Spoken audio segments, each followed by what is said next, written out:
Okay, welcome. It is Math Monday, my friends. Here I am. I am Professor Cunningham. I am here to take you on your math journey. I am currently wearing a shirt that says, "We will not let hate win." One of my favorite shirts, my only V-neck t-shirt. I don't think they make me look great, but it's a great message. So, here we go. Now, before we get started, I have a bit of a thing that I want to talk about as usual.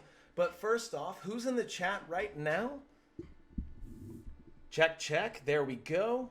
Who's in chat right now? I see one person in chat right now. Thank you very much for being here. We are going to talk a little bit about final exams before we move on to our second grade curriculum. We're going to talk because now, for those folks who have secondary students, for those folks who have middle school and high school students, particularly high school students, right now is the time that final exams happen, right? And I have advice, friends. I have advice for how to handle final exams, because when it comes down to it, unfortunately, and this is true, one second, making sure I have proper volume here. There we go. It turns out that taking a math class often is less about learning the math and more about learning how to take tests. And that sucks. I hate that. But here it is, and here we are, and, you know, we need to deal with it. So, we're going to go ahead and move over.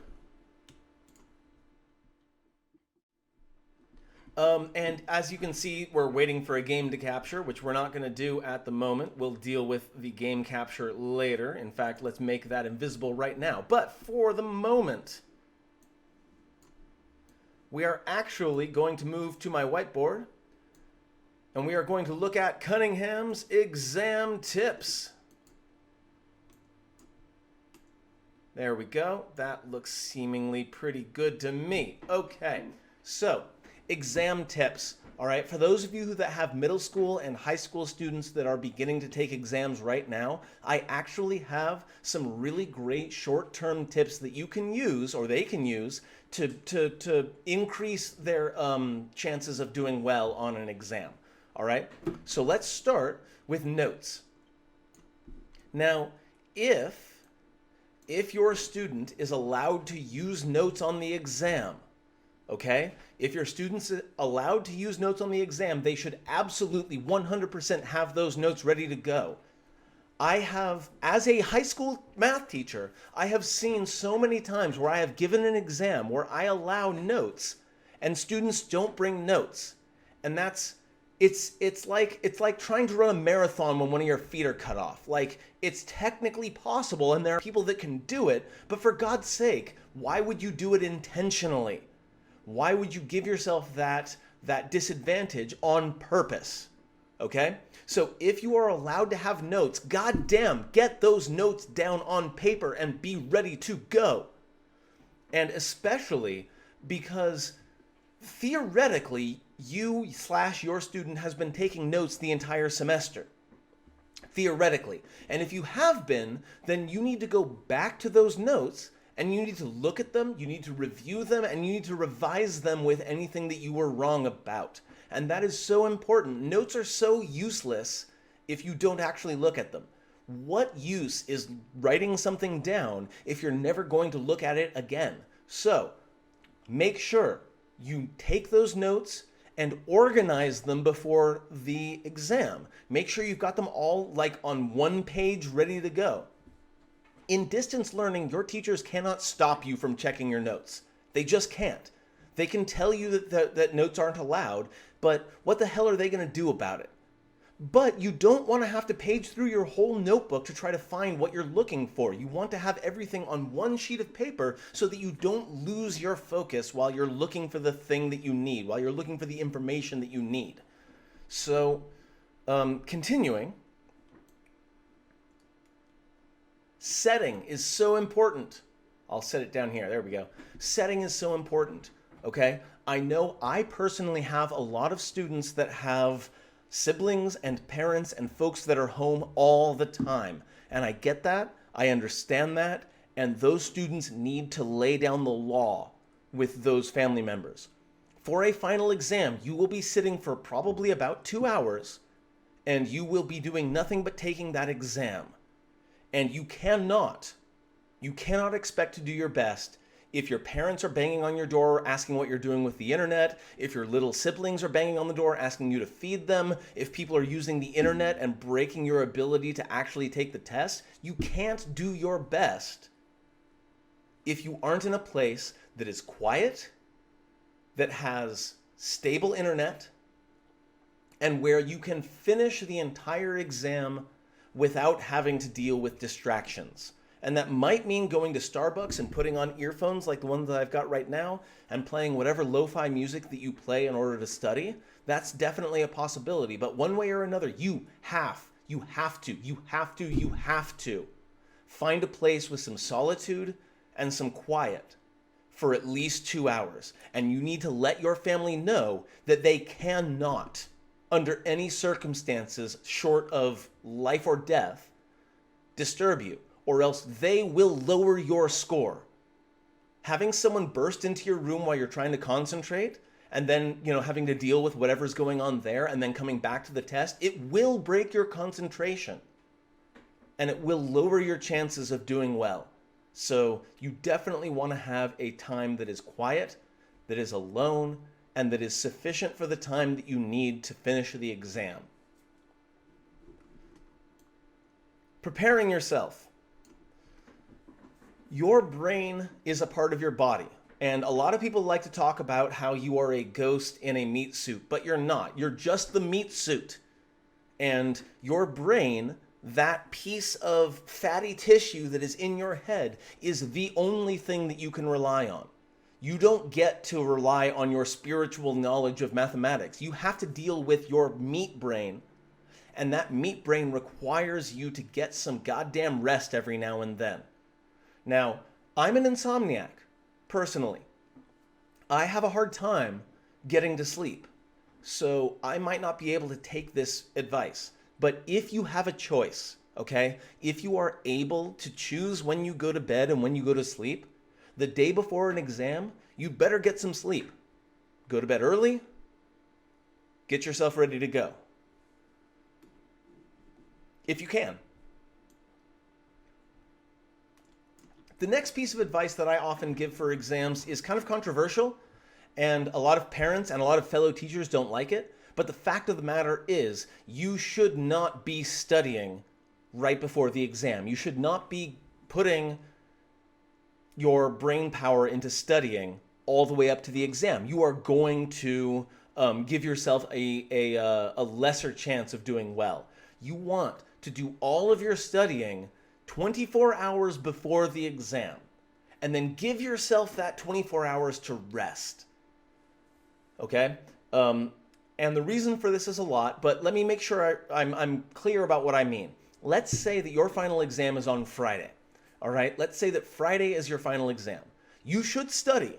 You should get your notes ready. You should revise everything. You should take a look at all of the stuff you've done, but you should finish studying on Wednesday.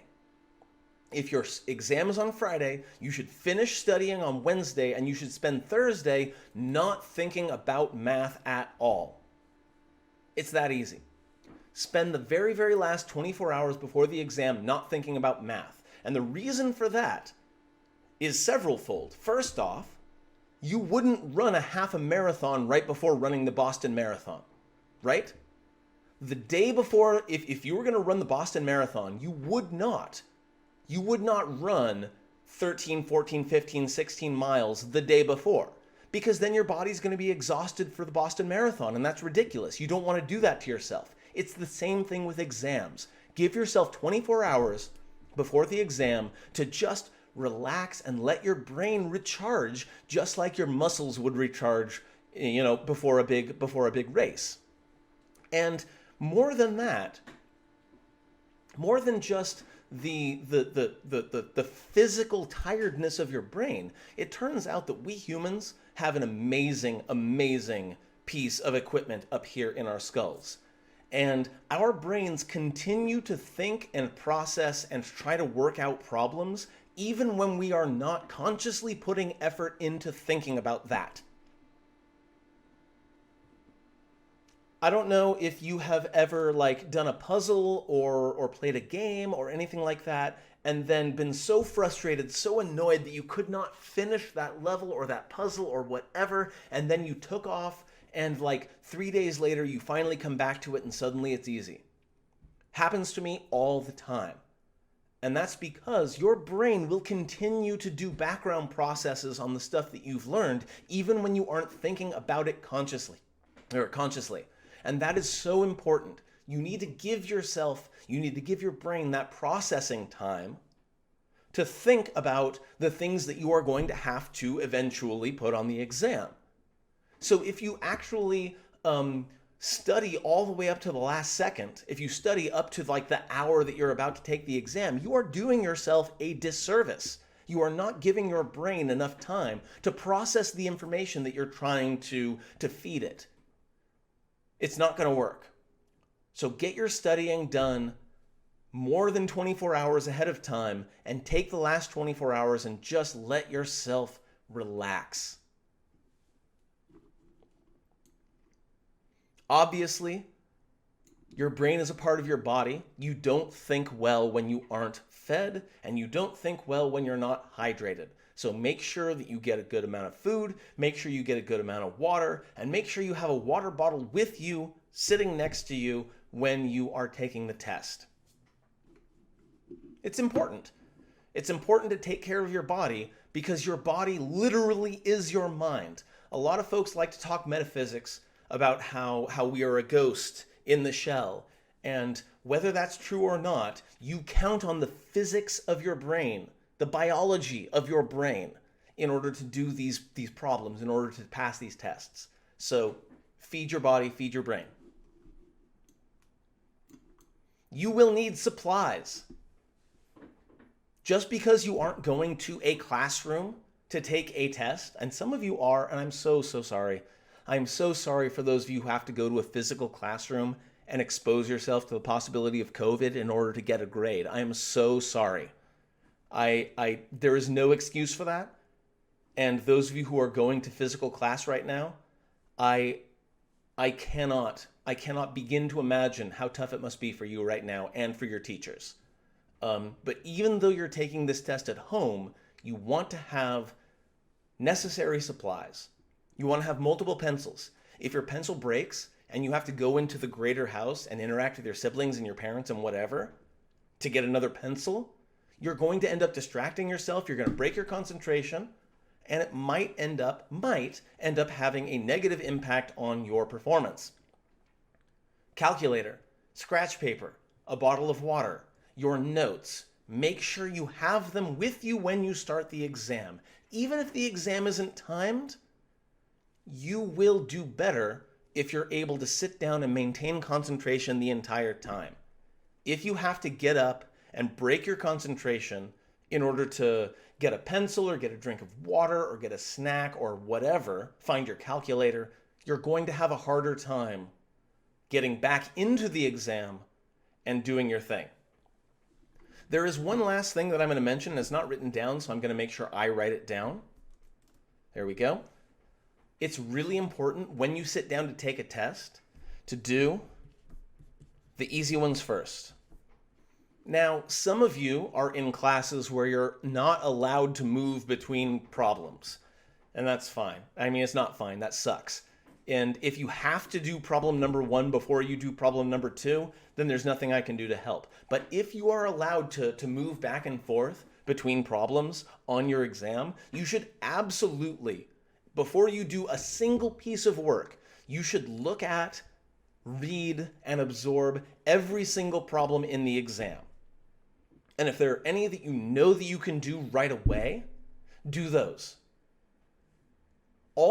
Not every, but almost every math student has some piece of the exam that they know that they can do. You should do that part first because it gets you in the habit of solving problems and it boosts your confidence.